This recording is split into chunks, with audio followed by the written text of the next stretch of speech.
안녕하세요. 오늘도 사연살롱을 찾아주셔서 감사합니다. 저는 30대 후반 초등학생 딸을 키우는 워킹맘입니다.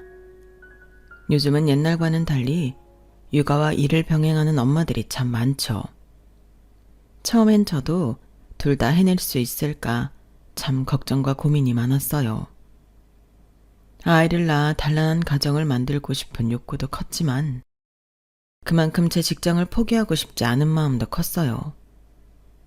잠깐 제 개인적인 이야기를 하자면 저는 아주 어릴 때부터 패션 쪽에서 일하는 게 꿈이었거든요. 예쁜 옷은 물론이고 꾸미는 것도 좋아했기 때문에 제가 패션 업계에서 일하게 되는 건 거의 숙명처럼 느껴졌어요.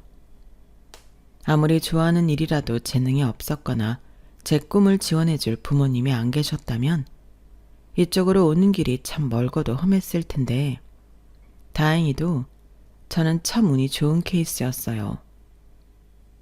부모님께서 외동딸인 저를 위해 지원을 아낌없이 해주셔서 원하던 미대에 차석으로 붙었고 좋은 성적으로 졸업할 수 있었죠. 엄만, 네가 이렇게 하고 싶어하는 일이 있고 또 그걸 잘해서 참 보기가 좋다. 누군가에겐 간절해도 재능이 없어서 못하는 일을 넌 잘해내고 있잖니. 나중에 결혼하고 아이를 갖게 되더라도 지금처럼 네가 좋아하는 일을 포기하지 말고 끝까지 했으면 좋겠어. 그런 마음으로 엄마 아빠가 너 공부시키고 지원해 준 거니까. 사실 저희 엄마께서도 미술 쪽에 꿈이 있으셨거든요. 하지만 집안 사정 때문에 미대 진학을 포기하고 따로 디자인 공부를 해서 나중에 취직을 하셨는데 그마저도 결혼을 하고 저를 키우면서 포기를 하게 됐다고 하셨어요. 엄마는 저를 잘 키워보겠다는 마음으로 그만둔 거라지만 아직까지도 그때 더 일을 했더라면 지금과는 완전히 다른 삶을 살고 있었을 것 같다며 끝까지 해볼 걸 후회를 많이 하셨다고 해요. 그래서 저에게는 제가 공부한 게 아까워서라도 포기하고 싶은 마음이 안 들게끔 열심히 지원을 해준 거라고 하셨어요. 그런 이야기를 늘 듣고 자라서인지 저도 마음 한구석에 어떤 인생을 살게 되더라도 내 일을 포기하지 말고 살아야겠다는 생각이 있었죠. 시대가 바뀌면서 워킹맘이 늘어나는 추세라 부모님 세대에 비하면 아이가 있는 엄마들도 일을 많이 했고 아직은 일하면서 아이를 편하게 키우는 환경이 되려면 멀긴 했지만 옛날에 비하면 복지도 조금은 개선이 된 편이어서 더더욱 일을 포기할 마음은 없었어요. 예쁜 딸을 갖고 1년 정도는 어쩔 수 없이 육아휴직을 해야 했지만 육아를 하면서도 트렌드에 뒤처질까 싶은 불안한 마음에 늘 틈틈이 공부는 해두었던 것 같아요. 덕분에 매일 잠 부족에 시달리고 체력적으로 많이 지치기는 했지만 복직을 했을 때 적응을 하기에는 생각보다 어려움이 크지 않았죠. 윤 과장님은 전에 일할 때도 느꼈지만 정말 독하신 것 같아요. 어쩜 이러세요? 제가 뭘요? 그 독하다는 말은 칭찬인 거죠? 아우, 그럼요. 보통 육아휴직 쓰다 온 여직원들 보면 감 다 떨어져서 말이 안 통하던데 윤 과장님 보면 일을 쉬다 온 사람 같지가 않아서요. 1년 쉰 것도 미안한데 기껏 돌아와서 짐 대면 쓰나요. 트렌드가 생명인 곳인데 뒤처지면 안 되니까 틈틈이 공부하고 지냈어요. 역시 대단하십니다. 근데 애는 어떻게 하시고요? 1년 키운 걸로 돼요? 1년 키운 걸로 되겠어요? 적어도 엄마 손으로 2년은 키우고 어린이집도 3살부터 보내는 걸 권장하던데 이놈의 회사가 육아휴직 오래 쓰면 눈치 주고 갔다 오면 내 책상에 없어져 있네 어떻네 괴담이 나도니 어떻게 맘 편히 2년이나 쉬어요. 둘 중에 하나는 포기를 해야지. 그래서 자식 포기한 거예요? 내가 자식을 포기한 게 아니라 회사가 포기시킨 거죠. 복직을 하니 피곤한 게 한두 가지가 아니었어요. 저와 입사 동기이자 라이벌이었던 사원들은 저의 복직을 달가워하지 않는 눈치였거든요. 처음에는 제가 복직을 해봤자 감은 있는 대로 떨어져서 재구실을 못할 줄 알고 별로 경계하는 느낌이 없었는데 금방 적응하고 맡은 프로젝트를 수행하는 모습을 보더니 금방 위기감을 느꼈는지 제게 별의별 선 넘는 소리를 다 하더라고요. 저한테 자식도 포기하고 일을 선택한 독한 엄마라느니, 어릴 때 애를 직접 안 보면 애정결핍이 생긴다느니 뒤에서 그딴 소리나 하고 다니는 게 제 귀에 들려오는데 정말 환멸이 나더라고요. 복직하고 일을 못하면 못하는 대로 제 욕을 하고 다녔을 거면서 잘하니 잘한다고 독한 엄마라 욕하고 다닌다는 게 열받아서 더 일에 매진했어요. 어차피 욕먹을 거 능력을 더 인정받아서 콧대를 납작하게 눌러주고 싶다는 생각이 들었거든요. 그렇게 복직하고 제가 일에 매달리는 동안 아이는 저희 친정 엄마께서 봐주셨어요. 지난 1년간 젊은 제 손으로 직접 아이를 보는 것도 정말 온몸에 골병이 들고 힘들었는데 제 딸 키우는데 나이 든 부모님 손까지 빌리고 싶은 생각은 정말 없었지만 현실적으로 정말 그것 말고는 좋은 방법이 없더라고요. 시터를 쓰면 그만이긴 했겠지만 막상 엄마가 되고 나니 매번 뉴스에 실리는 베이비시터의 아동학대 사건들이 더 눈에 들어오고 신경이 쓰이더라고요. 부잣집 사이에서 아이를 잘 돌보는 걸로 소문난 베이비시터가 사실은 분유에 수면제를 타서 아이들을 재우고 있었다는 사실이 뉴스에 실린 날, 저는 염치불구하고 친정엄마께 1년만 아이를 봐달라고 부탁할 수밖에 없었어요. 제가 아무리 일이 중요해도 그런 리스크를 지고 싶진 않았거든요. 대신 시터들이 버는 것보다 훨씬 부모님께는 더 잘해드리기로 했죠. 뭐 그런 걸 그렇게 죄인처럼 부탁해. 할머니 할아버지가 손녀딸 봐주는 게 그렇게 못할 일도 아니고. 그래도요, 제가 제일 포기 안 하겠다고 엄마 아빠 고생시키는 것 같아서 좀 마음이 안 좋아서요. 이기적인 것 같기도 하고. 아무렇지도 않게 애 맡기고 당연한 듯 굴고 미안한 줄도 감사한 줄도 모르면 그게 이기적인 거지. 엄마가 옛날부터 말했지? 네 일 포기하지 말라고. 너 그렇게 잘 먹고 잘 살라고 공부시킨 건데 네가 애 본다고 일 그만둔다 하면 엄마야말로 그 꼴 보기 싫어서 네가 부탁 안 해도 애 봐준다고 했을 거야. 그런 쓸데없는 걱정 말고 넌 네 일에나 집중해. 애는 퇴근하고 와서 신경 쓰면 되니까. 이해해줘서 감사해요, 엄마. 고맙긴 부모 자식 간의 별말을. 저희 아버지는 어릴 때부터 회사 일에 매진하시느라 가정을 거의 못 살펴보셨던 분이라 육아에는 거의 문외한이셨어요. 뭐 저희 아버지가 특별히 그랬다기보단 저희 부모님 세대가 다 그런 환경일 수밖에 없기는 했죠. 아무튼 그랬기 때문에 말이 부모님에게 아이를 맡기는 거지 사실상 친정엄마 혼자 아이를 봐주는 거나 다름없었어요. 그래서 남편과 상의해서 부모님께 드리기로 한 용돈 외에도 제 몫의 용돈에서 엄마를 따로 더 챙겨드렸어요. 엄마께서 저를 얼마나 지극정성으로 키우셨는지 알기 때문에 더 챙겨드리고 싶었던 것도 있었죠. 아무튼 친정엄마 덕분에 저는 일에만 몰두할 수 있었고 아이도 안심하고 맡길 수가 있었어요. 그렇게 친정 부모님께 아이를 온전히 맡겼던 1년이 금방 지나가고 아이는 어린이집에 들어가게 됐어요. 저희 회사 바로 앞에 작은 어린이집이 하나 있어서 출근하면서 아이를 맡겼다가 어린이집이 끝날 때쯤 친정 부모님께서 픽업했죠. 사실은 아이를 종일반에 맡기고 제가 퇴근할 때 데려오면 딱 좋았지만 이게 한번 친정 부모님께 맡기고 나니 어린이집에 종일 맡기는 것도 괜시리 불안해지더라고요. 아유, 우리가 애 잘 보고 있었는데 뭐하러 애를 어린이집에 하루 종일 맡겨. 그것도 애 좀 크면 맡겨야지. 저렇게나 어린데. 우리가 못 보는 것도 아니고 힘 닿는 데까지는 도와줄 테니까 종일반은 하지 마. 부모님께서도 그건 긋고 말리시더라고요. 그래서 못 이기는 척 아이 퇴원 후는 다시 친정 부모님께서 맡아주시게 됐어요. 그래도 온정일 보던 때보다는 자유시간도 많이 생겨서 친정 부모님께서도 훨씬 수월하게 아이를 보셨던 것 같아요. 그렇게 친정부모님 덕분에 4, 5년간은 남의 손에 아이 맡길 걱정 없이 지냈죠. 그런데 아이가 6살이 되던 해 갑자기 예상치 못한 일이 터졌어요. 더운 여름날 아이 손을 잡고 산책을 나가셨던 엄마께서 쓰러지신 거예요. 회사에서 친정아빠의 연락을 받고 병원에 쫓아가니 원인은 급성 뇌경색이었어요. 다행히 산책 당시 아빠와 함께 계셨기 때문에 비교적 빨리 병원에 도착해 치료를 받으셨어요. 빨리 대처한 만큼 호전도 빨랐지만 그런 일을 겪고 나니 더 이상 아이를 맡기기가 힘들더라고요. 장모님한테 아이 맡기는 건 무리지 않아? 내가 우리 부모님한테 한번 여쭤볼까?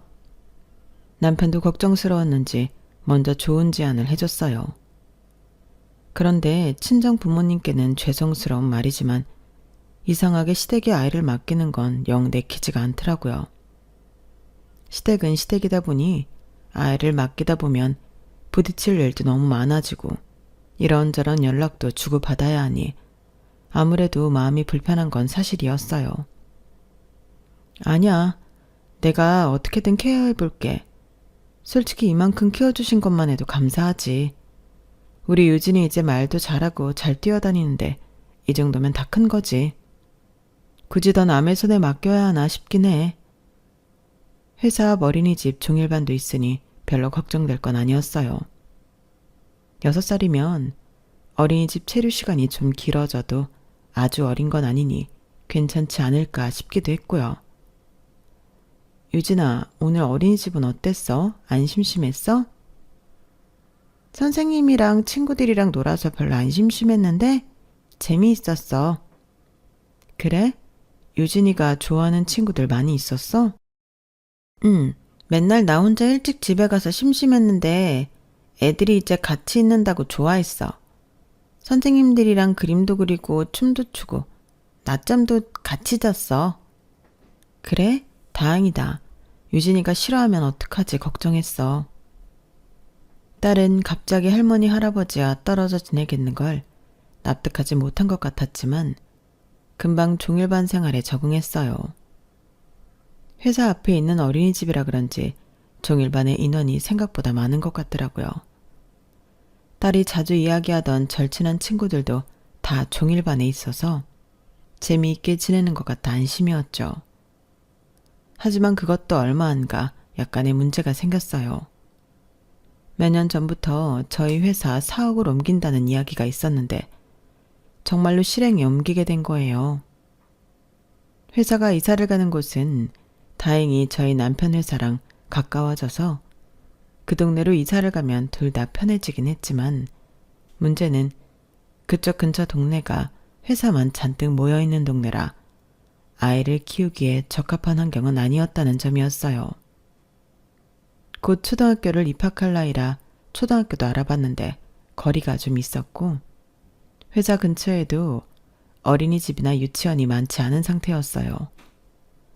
그나마도 몇 없는 유치원 어린이집을 다 알아봐도 아이를 태우러 오는 픽업 시간에 맞춰서 태워 보내고 나면 회사 출근 시간에 맞춰 출근하기가 어렵더라고요.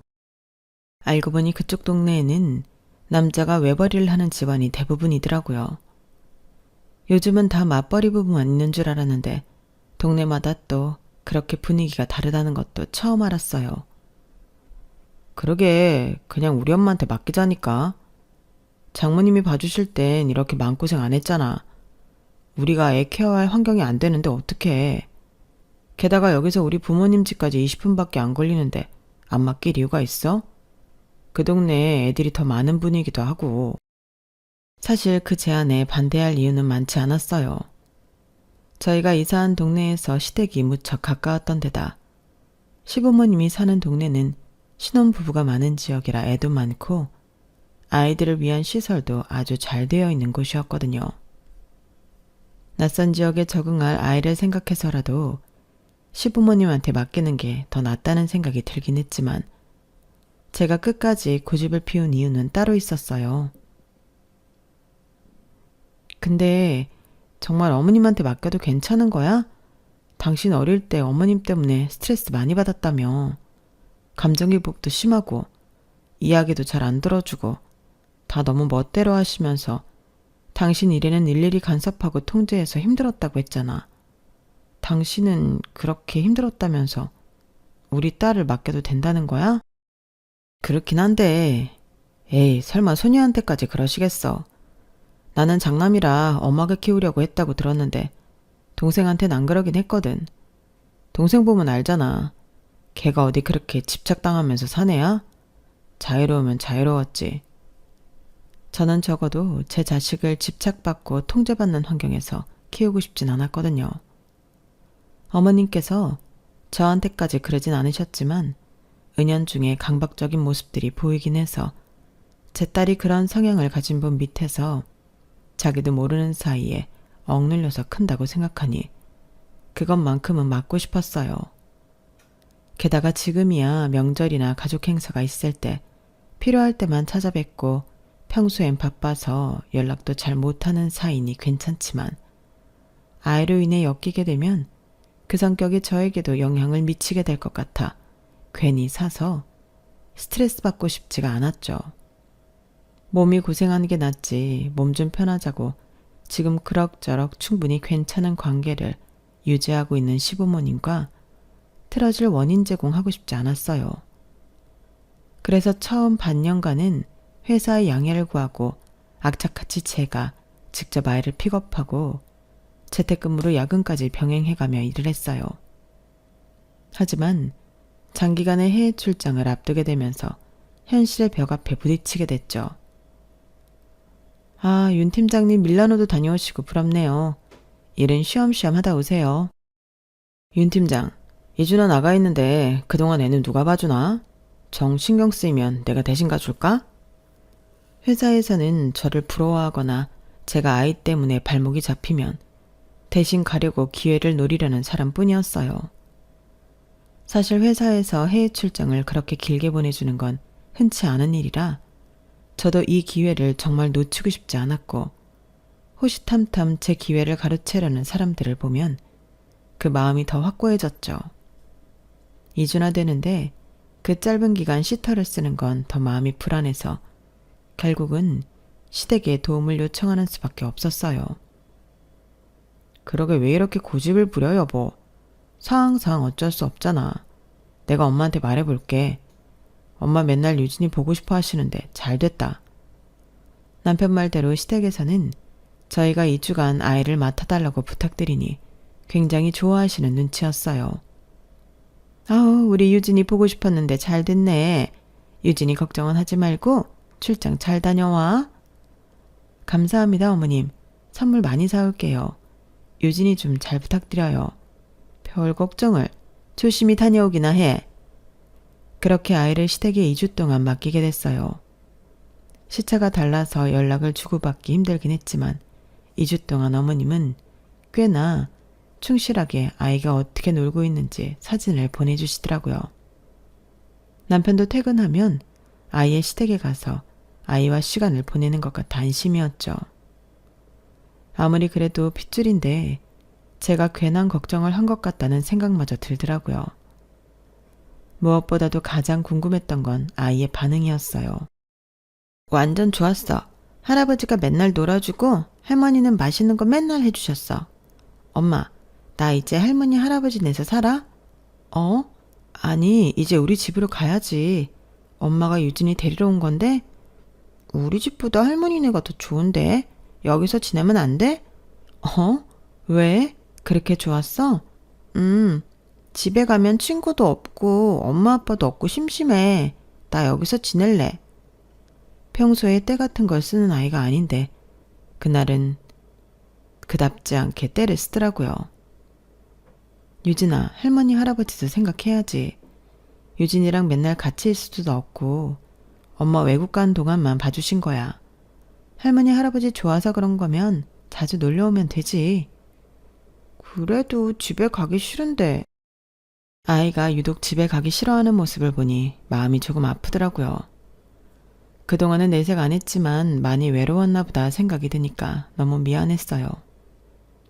새로 이사온 동네는 예전처럼 좋아하는 친구도 없고 항상 외할머니, 외할아버지와 지내던 아이라 그게 습관이 되어서인지 딸 입장에선 회사 끝나고 집에 오면 피곤해서 뻗어있느라 아이를 잘 놀아주지도 못하는 저희 부부보다는 친가든 외가든 조부모님과 함께 있는 게 나은 모양이었어요. 그래서 아이를 위해 큰 결심을 하기로 했죠. 지난 2주간 시부모님이 보여주신 모습도 생각보다 섬세한 느낌이라 믿고 맡겨도 될 것 같다는 생각이 점점 들었어요. 우리도 유진이랑 갑자기 헤어지려고 하니 영 아쉽네. 언제든 애 맡길 일 있으면 맡겨라. 우리도 나이 들어서 요새 재밌는 일도 하나 없고 둘만 있는 것보단 유진이랑 있는 게 훨씬 덜 적적하고 좋구나. 시부모님께서도 아이와 떨어지는 걸 무척이나 아쉬워하는 모습에 그동안 제가 남편 어린 시절 이야기만 듣고 시부모님에 대해 너무 부정적으로만 생각했나 싶은 생각이 들더라고요. 따지고 보면 저한테도 딱히 시댁살이 한번 시킨 적 없는 분들이었고 남편 말대로 자식 대하는 것과 손주 대하는 건 또 다른 문제인 것 같더라고요.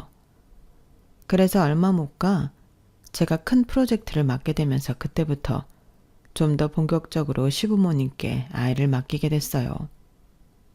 유진아, 엄마가 요즘 바빠서 우리 유진이한테 신경을 많이 못 써준 것 같아서 미안해. 아니야, 나 할아버지 할머니랑 잘 놀고 있어. 걱정하지 마, 엄마. 그래? 근데 너는 할아버지 할머니가 그렇게 좋아? 외할머니 외할아버지는 안 보고 싶어? 외할아버지랑 외할머니도 보고 싶긴 한데 나는 친할머니네가 더 좋아. 그래? 왜? 외할머니는 무서울 때도 많았는데 친할머니는 나한테 엄청 잘해주셔. 맨날 예쁘다고 하고 예쁜 것도 사주고 맛있는 것도 많이 사주고 그래서. 그래? 엄청 잘해주시나 보네. 아이 키운다고 고생한 건 저희 부모님도 마찬가지인데 아이가 친가 쪽이 더 좋다고 하니 내심 서운하면서도 단순하게 시부모님이 아이를 정말 잘 봐주시긴 하나 보다 생각했어요. 그도 그럴 게 아이의 말뿐만이 아니라 눈에 보이는 것들이 있었거든요.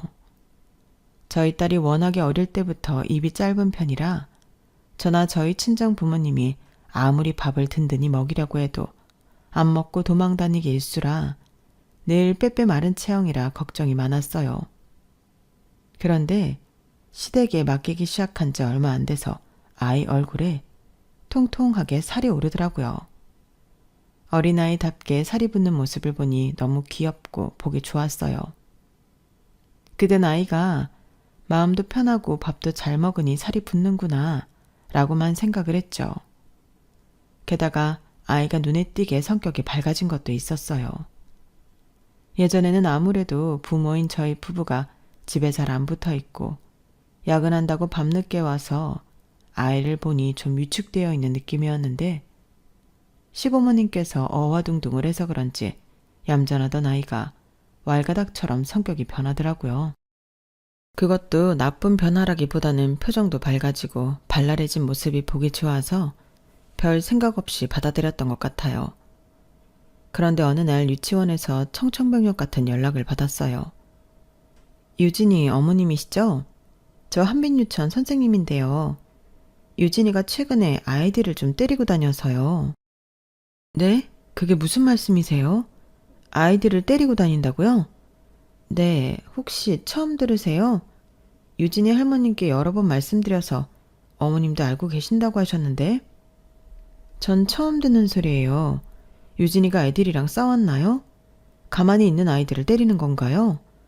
네, 예전에는 안 그랬는데 요즘은 친구들이 마음에 안 들게 한다 싶으면 툭 하면 때려서 애들을 울리더라고요. 제가 몇 번 그러면 안 된다고 말리다 언성을 높인 적이 있는데 그 다음날 할머님이 찾아오셔서 유치원을 뒤집었었어요. 네가 뭔데 우리 손녀딸을 혼내냐면서요. 혹시 이것도 모르고 계셨을까요? 네, 제가 요즘 일 때문에 워낙 바빠서 그런 일이 있었다는 건 상상도 못했어요. 세상에, 죄송해요, 선생님. 아니에요. 어머님이 사과하실 일은 아니죠. 아무튼 저는 이런 상황들이 어머님과 다 공유되고 있는 줄 알았거든요. 그런데 오늘도 같은 반에 있는 남자의 볼을 잡아 뜯길래 도대체 왜 그러냐고 붙잡고 물어봤더니 할머니가 친구들이랑 싸울 것 같으면 맞지 말고 무조건 먼저 때리라고 가르쳐줬다고 하네요.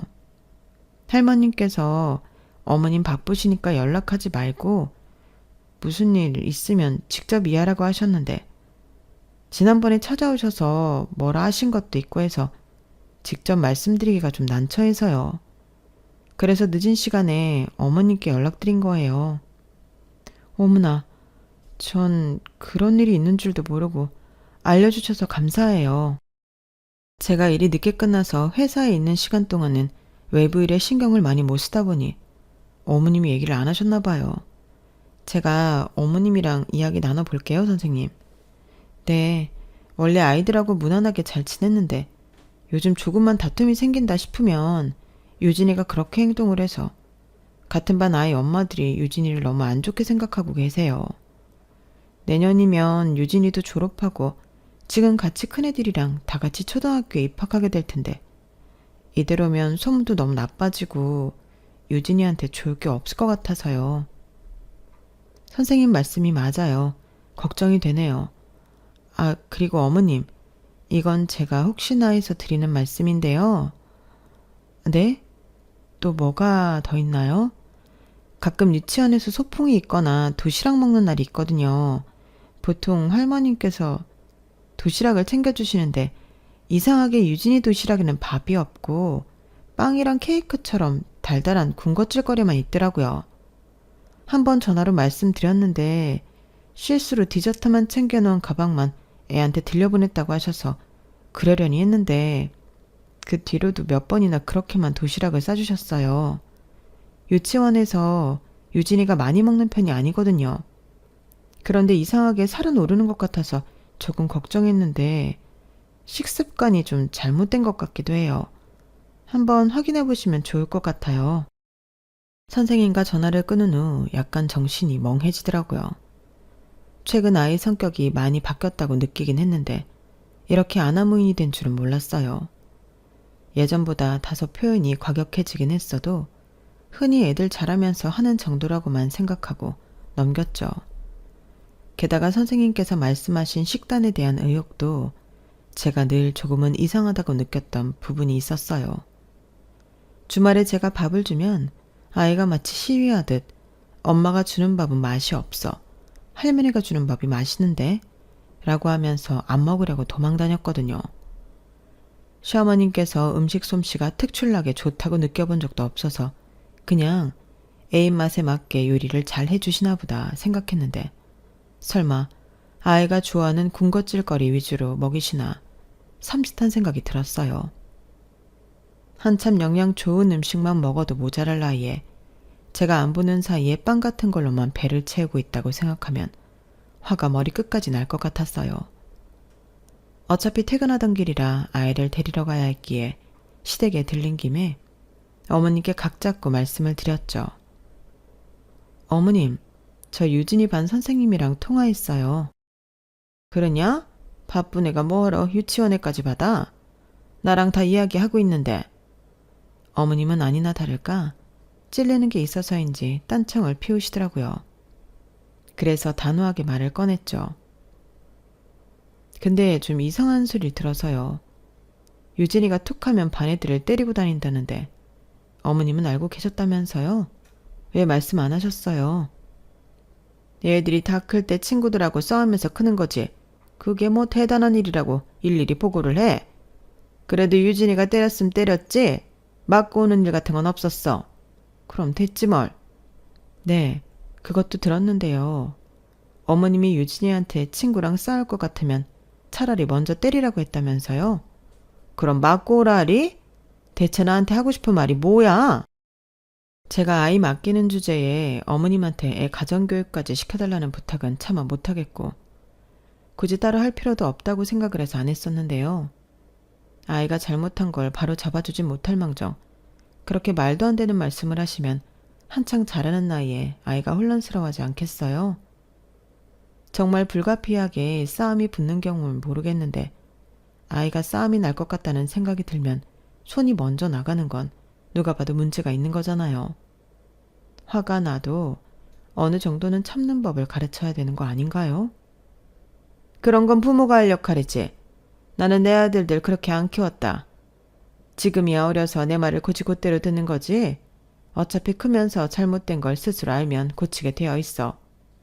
너도 참 별 걱정을 다 하는구나. 어머님 아버님이 애 봐주시는 것만 해도 정말 감사해서요. 이런 부탁까지 드리고 싶지 않았는데 그래도 어느 정도 상식선에서 아이를 키워주셨으면 좋겠어요. 힘들게 아이가 뭘 잘못할 때마다 훈육해달라는 건 바라지도 않고요. 그냥 그건 잘못된 거라고 집어주시는 것만이라도 부탁드려요. 저는 유진이를 그렇게 마음에 안 들면 손부터 나가는 아이로 키우고 싶진 않아서요, 어머님. 그렇게 네 입맛대로 키우고 싶은 생각이 있었으면 엄마가 돼서 일 포기하고 육아에 매달려야지. 내내 남의 손 빌려서 키우면서 애 정신교육까지 네 입맛대로 해달라는 게 말이 되니? 정 그런 걸 원하면 돈이라도 더 주고 말을 하든가. 내가 차라리 시터로 일했으면 돈이라도 더 받았을 텐데. 손주랍시고 얼마 안 되는 돈 받고 사랑으로 애를 키워놨다니 뭐? 그렇게 키우지 말라고? 내가 너한테 그런 소리나 들어야 하니? 어머님 그런 뜻이 아니잖아요. 그리고 저희 다 시터들 월급 알아보고 어머님께 돈 드리는 거예요. 저희도 부모님이라고 은근히 돈 아끼려고 깎아서 드리고 그런 건 없어요. 오히려 더 드리면 더 드렸죠. 시터들이 겨우 이 돈 받고 일한다고?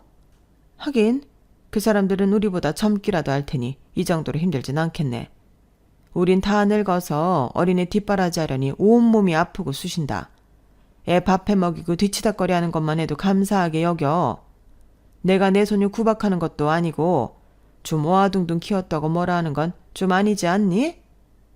어머님과 그걸로 꽤 길게 논쟁을 한 것 같은데도 어머님은 뜻을 굽힐 생각이 없어 보이셨어요. 말이 영 안 통하는 느낌이라 결국 제가 물러섰죠. 알겠어요, 어머님. 그럼 그건 그렇고 아이 밥은 제대로 챙겨 먹이고 계신 거죠? 뭐? 너 지금 하다 내가 애를 굶길 거라 생각하는 거냐? 애 통통하게 살오른 거 보면 몰라? 아니요, 굶기는 걸 오해하는 게 아니라요. 아이가 집에서 밥 대신 간식거리만 하고 있는 건 아닌가 생각이 들어서요. 집에서 밥을 주면 잘 안 먹으려 하고 유치원 소풍 때도 빵이랑 케이크 같은 것만 먹는다고 들었거든요. 뭐? 아, 그 선생 진짜 내가 그렇게 알아듣게 말했는데 사람 참 그렇네. 내가 말이야. 그래도 아무 빵이나 먹이는 게 아니라 애한테는 나름 몸에 좋은 통밀빵으로 사다 먹이고 있으니 걱정 말아라. 어? 빵을 먹인다는 건 맞는 얘긴 건가요? 그래. 왜? 내가 못 먹을 거라도 먹이는 거 같니 이제? 아니요. 아무리 몸에 좋은 통밀빵이라고 해도 애가 밥 먹는 습관이 들어야죠. 안 그래도 입 짧은 애라 저랑 저희 친정엄마가 애 밥 먹이는 습관 들이려고 얼마나 고생을 했는데 요즘 따라 다시 안 먹으려 들어서 이상하게 생각은 했지만 정말 해도 너무하신 거 아니에요? 뭐? 너무한 건 너지? 예, 나도 아들 둘 키워봤지만 그렇게 치독하게 밥 안 먹으려는 애는 유진이가 처음이야. 나도 젊고 정정했을 때만 모를까? 나이 다 들어서 저 기운 좋은 애 반항하는 거 물리쳐가며 밥 먹이는 게 어디 쉬운 일인 줄 알아?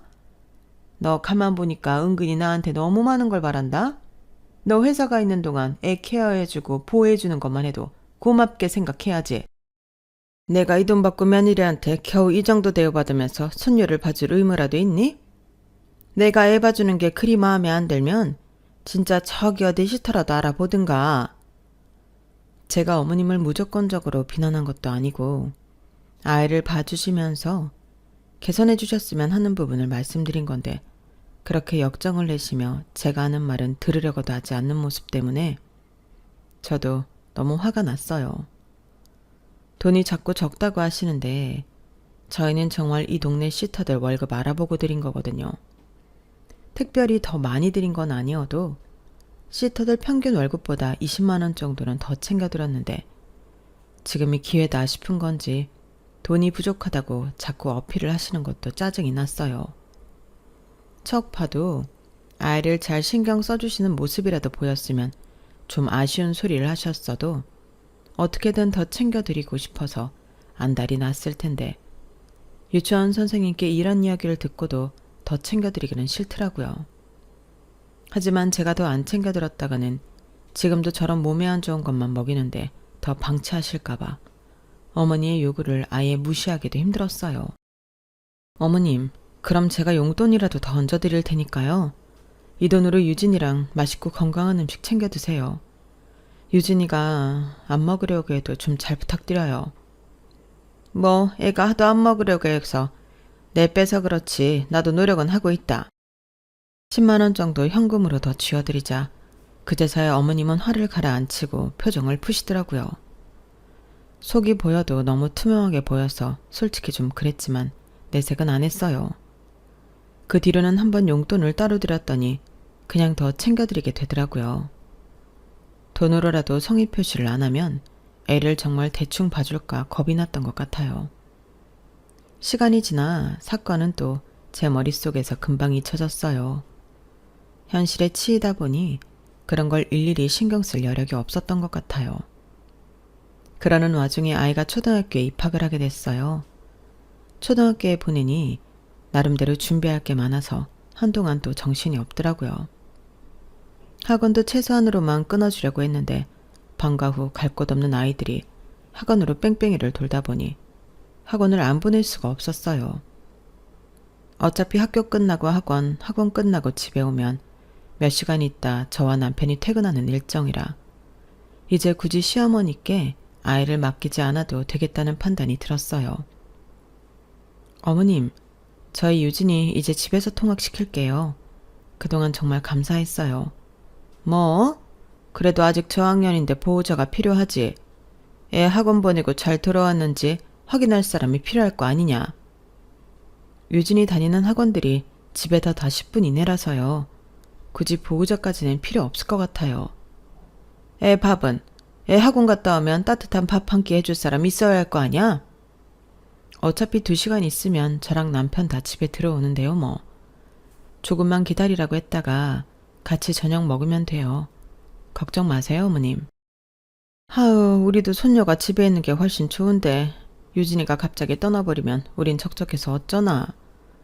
그래도 그동안 유진이 돌본다고 자유롭게 지내시지도 못하고 힘드셨을 거 아니에요. 이때까지 봐주신 것만 해도 너무 감사한데 더 폐를 끼칠 수는 없어요.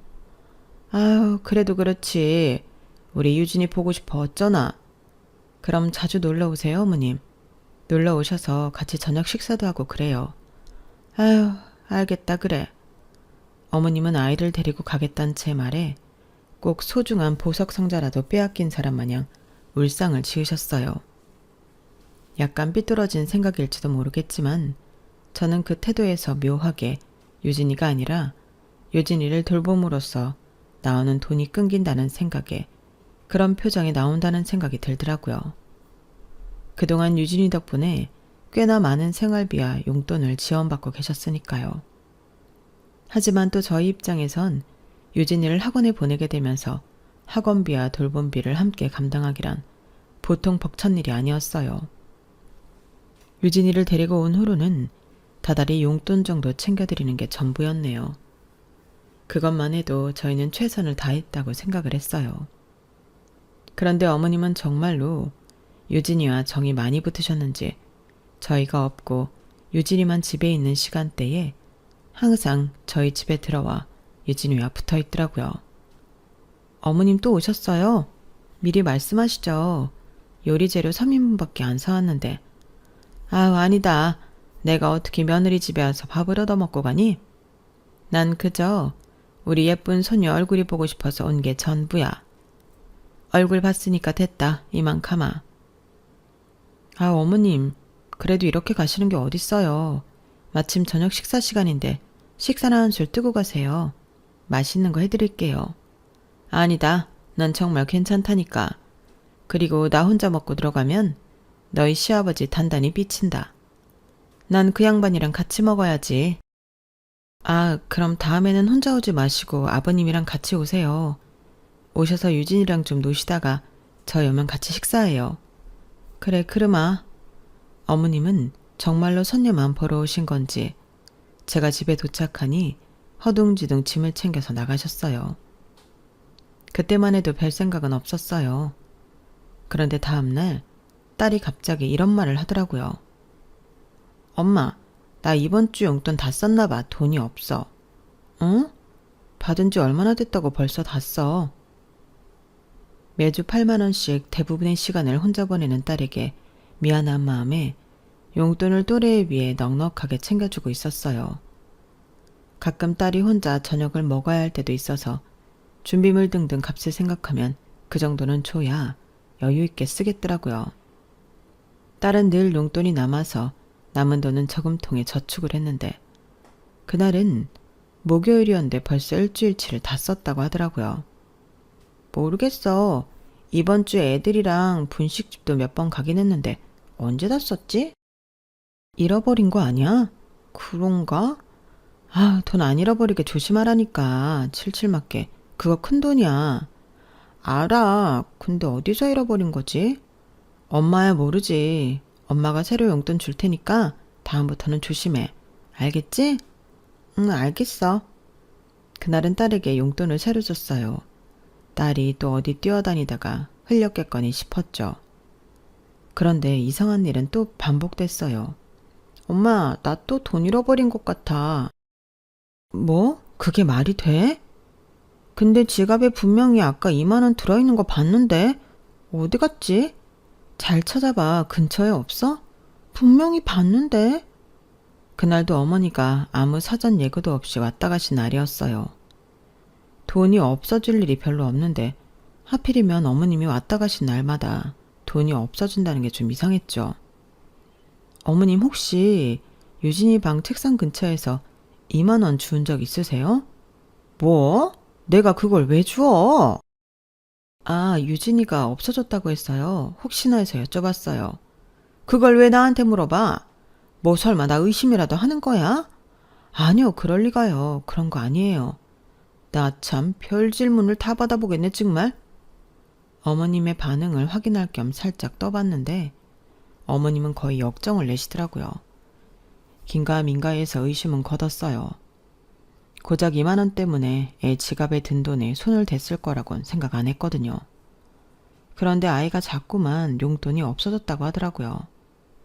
처음 몇 번은 어머님을 의심했지만 어머님이 집에 다녀가지 않은 날에도 그런 일이 생기니 어머님은 아닌 것 같다는 생각이 들었어요. 너 용돈 부족해서 그래? 그런 거면 그냥 엄마한테 더 달라고 말을 해. 뭘 자꾸 없어졌다고 하는 거야. 아니 진짜라니까. 진짜 없어졌어. 미치겠네. 집인데 어디서 없어졌다는 거야. 나도 모르겠어. 다 써놓고 없어졌다고 하는 거 아니야? 너 앞으로 용돈 기입장 써서 엄마 보여줘. 딸에게 용돈 기입장도 쓰게 하고 목걸이형 지갑도 사줬지만 소용이 없었어요. 딸은 항상 용돈의 거의 절반 정도 되는 금액이 매번 사라졌다고 했고 저는 딸에게 추가로 용돈을 주는 것 말고는 조치를 취할 수 있는 게 없었어요. 그러다 저희가 친구네 강아지를 한 달 정도 맡아주게 되었어요. 저희 집에 자주 놀러 오던 친구라 딸도 그 강아지를 엄청 좋아한 터라 잘 됐다 싶었죠. 친구는 자신의 집에서 쓰던 펫캠과 애착 장난감, 시트와 서류 등을 갖다 줬어요. 저희가 맡아준다고 해도 맞벌이다 보니 집에 있는 시간이 길지 않아서 펫캠을 설치할 수밖에 없었어요. 회사에서 점심시간이나 한 번씩 확인하고 그 외에는 딸한테 전화해서 확인하는 정도여서 그다지 들여다볼 일은 없었어요. 그런데 하루는 퇴근하는 길에 문득 펫캠 생각이 난 거예요. 강아지는 잘 있나 싶어서 들여다봤는데 충격적인 장면을 봤어요. 아무도 없는 집에 어머님이 들어오신 거예요. 강아지는 자고 있었고 어머님은 강아지를 보고는 깜짝 놀라시더니 갑자기 제 딸 방으로 들어갔어요. 그날은 딸이 학원 보충이 있는 날이라 딸도 집에 없었거든요. 방에 들어가서 한참을 안 나오시길래 뭘 하시나 싶었는데 갑자기 딸이 저금해 놓은 저금통을 가지고 나오시더라고요. 그런데 그 사이에 강아지가 깨서 어머님을 향해 짖었어요. 어머님이 개를 무서워하시거든요. 그래서 놀라셨는지 깜짝 놀라서 저금통을 떨어뜨리고 방으로 들어가 문을 닫아버리시더라고요. 제가 대체 뭘 본 건지 어이가 없어서 팩캠을 확인해가며 집으로 빨리 달려갔어요. 어머님은 그 사이 몇 번이고 방에서 탈출을 시도했지만 실패하신 것 같았어요. 다행히 어머님이 집으로 돌아가시기 전에 제가 도착했죠. 어머님, 지금 저희 집에서 뭐 하시는 거예요? 며느라, 이 개는 뭐냐 대체? 언제부터 개를 키우기로 한 거야? 제가 먼저 여쭤봤잖아요. 왜 여기 계시냐고요, 어머님? 왜긴 유진이 보러 왔지. 유진이는 집에 있지도 않은데요? 내가 뭐 유진이 없는 줄 알고 왔겠니? 왔다가 저 개 때문에 못 나가고 있잖아. 얼른 저 개 치워. 그럼 애 저금통엔 손을 왜 대신 건데요? 뭐? 저금통에 손을 대긴 뭘 대? 어머님이 손 대신 거 아니면 왜 저금통이 여기 떨어져 있어요? 유진이가 급하게 돈 찾으려다 떨어뜨렸나 보지? 얘가 저번부터 생사람 잡네? 생사람은요, 어머님. 이번엔 증거가 다 남았는데요. 저는 녹화된 장면을 보여드렸어요. 어머님 얼굴이 사색이 되시더라고요. 잠깐의 싸늘한 정적 끝에 결국 끝까지 뻔뻔해지기로 하신 건지 어머님께서 고함을 치시더라고요. 그러게. 진작에 용돈 좀 넉넉히 줬으면 내가 이래? 늙은 시부모 상대로 아주 그냥 째째하게. 어머님, 저희가 언제 그렇게 용돈을 짜게 드렸다고 그런 말씀을 하세요. 그리고 그렇다고 손녀 지갑에 있는 돈 슬쩍 하고 이제는 저금통 돈까지 훔치려고 하세요? 째째한 건 제가 아니라 어머님이죠. 이거 남편이나 애가 알았음 어쨌을 뻔했어요. 뭐? 너 지금 나 협박하는 거야? 협박은요. 가족들도 알 건 알아야죠. 너 이 나쁜 년? 나쁜 년이요? 제가요? 누가 나쁜지 가족들한테 한번 물어볼까요? 아, 아버님은 어머님 이러는 거 아세요? 야, 너 정말? 네가 원하는 게 뭐야? 치사하게 협박하지 말고 말을 해. 전 어머님이 저희 집 좀 그만 드나드셨으면 좋겠어요. 더 이상 유진이 맡기지도 않는데 너무 불편해요.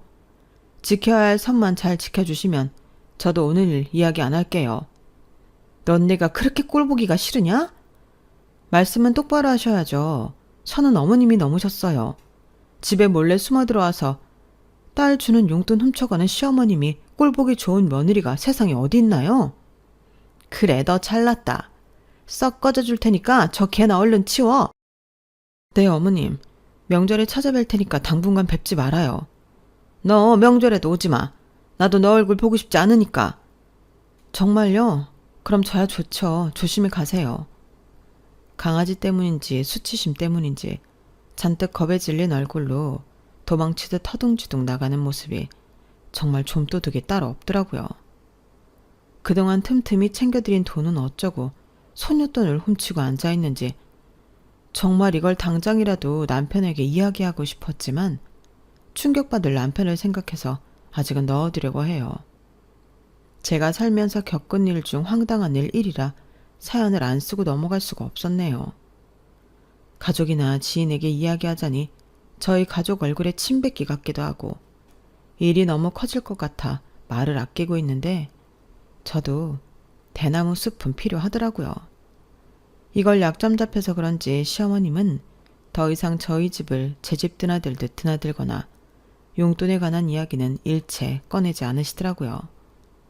나쁘끄러운 일이긴 해도 차라리 다행인 것 같아요. 팩캠 덕분에 우연히 증거까지 딱 잡혔으니 아마 시댁 때문에 괴로울 일은 평생 없을 것 같네요. 제 사연을 들어주셔서 감사합니다.